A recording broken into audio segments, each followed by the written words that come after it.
You have a lighter in your pocket. One flick and it's burning. But 400,000 years ago, someone made fire for the very first time. Or did they? The truth about the first fire maker is far stranger than you think. It was not a single heroic moment. There was no caveman crouching in a storm, striking a rock and shouting, "Eureka!" as flames erupted. The real story is slower, more confusing, and spans nearly 2 million years. Because for most of human history, we didn't make fire. We stole it. The earliest clear evidence of fire use by early humans comes from a cave called Wonderwerk in South Africa. Deep inside the cave, archaeologists led by Michael Chazan and Leora Kolska-Horwitz found layers of ash and burned bones dating back 1.8 million years. And here is the strange part. The cave is so deep that lightning strikes and forest fires could never have reached it. The fire did not start there. Someone carried it in. Imagine that. You find a burning branch from a bushfire. You don't just stand and watch it die. You pick it up, you run, and you shelter it. You feed it leaves and twigs and keep it alive for days, months, years. That was the job of Homo erectus. They were not fire makers. They were fire keepers. Fire was a pet they had to feed every single hour, or it would die. If your fire went out, you were done. You had to walk miles, sometimes days, to find a new flame from a lightning strike or a volcanic eruption. And you had to hope it was still burning when you got there. So if they had fire, why didn't they just make it themselves?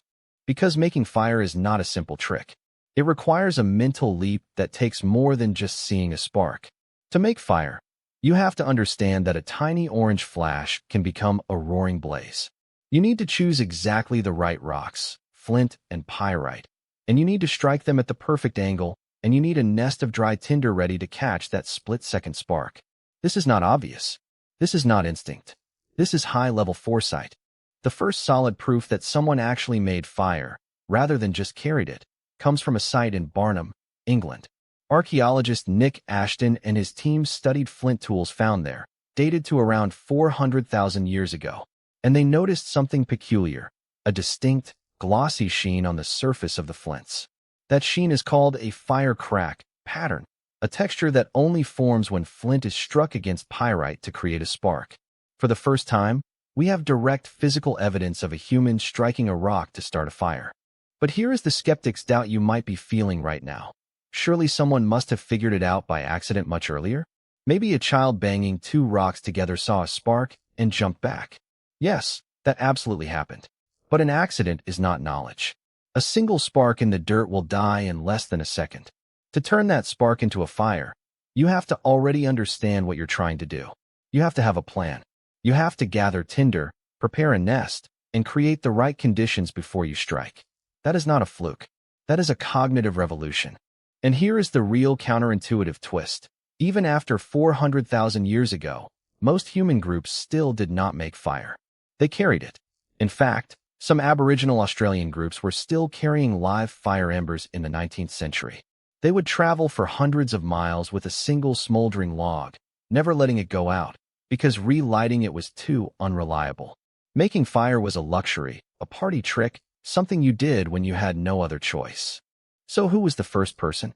If we had to pick a candidate, it was probably a single Homo heidelbergensis individual, sitting in a damp British forest, frustrated with a dead fire, scraping a rock against another rock. For hours, until a spark landed on dry grass and caught. That person didn't become a leader. They didn't become king of the tribe. They became a source of curiosity. People watched. They tried to copy. Most failed, but some learned. And those learners carried that tiny spark in their hands and their brains for the next 400,000 years. Your brain still carries that divide. You know how to solve a problem from scratch, but most of the time you copy someone else's solution. You follow a recipe, you use an app, you drive on roads someone else built. Fire was the first technology, and it was the first technology to teach us a lesson we still haven't learned. Making something new is terrifying, slow, and usually fails. Copying something that already works? That's easy. So what really happened to the first person who made fire? They didn't save their tribe. They didn't spark an evolutionary leap overnight. They just got a lucky spark, and for a brief moment, they owned the world's most dangerous secret. But then they passed it on, and when they died, their ember was still burning in someone else's hands. And that is the only way any of us have ever truly invented anything.